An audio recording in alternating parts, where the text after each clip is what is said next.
ചെട്ടിനാട് യാത്രയിൽ ഞങ്ങൾ നെക്സ്റ്റ് പോയത് ആത്തൻകുടി പാലസിലേക്കാണ്. ചെട്ടിനാട് യാത്ര ഞങ്ങൾ ചെയ്തത് ഷീ ഗോസ് എന്ന ട്രാവൽ പാർട്ട്ണറിൻ്റെ കൂടെയാണ്. എൻ്റെ ഫ്രണ്ട് ചന്ദ്രപ്രഭ വഴിയാണ് ഞാൻ ഷീ ഗോസിനെ പറ്റി അറിയുന്നത്. ഒറ്റ വാക്കിൽ പറഞ്ഞാൽ അഫോർഡബിൾ റേറ്റിൽ പ്രീമിയം സർവീസ്. ഞങ്ങൾ എല്ലാവരും തന്നെ വളരെയധികം സാറ്റിസ്ഫൈഡ് ആയിരുന്നു. നെക്സ്റ്റ് ട്രിപ്പ് എല്ലാം തന്നെ ഷീ ഗോസിനൊപ്പം ചെയ്യണമെന്ന ആഗ്രഹത്തോടെയാണ് ഞങ്ങൾ വിടവാങ്ങിയത്. ഇനി ആത്തൻകുടി പാലസിലേക്ക് വന്നാൽ പുറമേ നിന്ന് നോക്കുമ്പോൾ നമുക്ക് സവിശേഷതകൾ ഒന്നും തോന്നില്ലെങ്കിലും അകത്തോട്ട് കയറും തോറും നമ്മെ വിസ്മയിപ്പിക്കുന്ന കരവിരുത് തന്നെയാണ് ആത്തൻകുടി പാലസ്.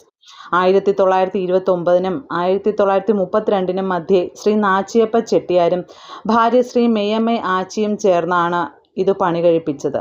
അദ്ദേഹത്തിൻ്റെ അമ്മയുടെയും മകളുടെയും പേരായ ലക്ഷ്മി എന്ന പേരും ഇതിനുണ്ട്. ഇത് ശ്രീ ലക്ഷ്മി വിലാസ് എന്നും അറിയപ്പെടുന്നു. ചെട്ടിനാടിൻ്റെ തനത് ആർക്കിടെക്ചറിൻ്റെ സവിശേഷത വിളിച്ചോതുന്ന ഒരു കൊട്ടാരം തന്നെയാണ് ആത്തൻകുടി പാലസ്. ഇവർ അന്നത്തെ കാലത്ത് വിദേശ രാജ്യങ്ങളുമായി വ്യാപാര ബന്ധങ്ങളിൽ ഏർപ്പെട്ടിരുന്നത് കൊണ്ട് തന്നെ ഇവിടെ തനത് ആത്തൻകുടി ടൈൽസിന് പുറമെ ബർമീസ് തേക്ക്, Italian marbles, Belgium mirrors, French stained glass ഇവയൊക്കെ തന്നെയും ഇതിൻ്റെ നിർമ്മാണത്തിനായി ഉപയോഗിച്ചിട്ടുണ്ട്. ഒരു യൂറോപ്യൻ സൗത്ത് ഈസ്റ്റ് ഏഷ്യൻ സ്റ്റൈലിൻ്റെ സമ്മിശ്രമാണ് ആത്തൻകുടി പാലസ്.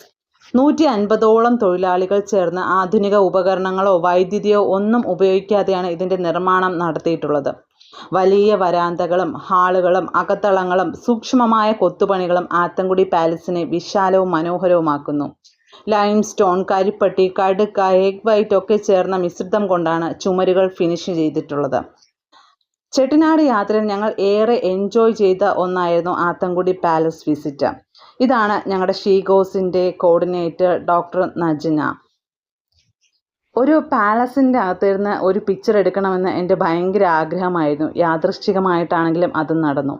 ഇതാണ് എൻ്റെ ഫ്രണ്ട് ചന്ദ്രപ്രഭ.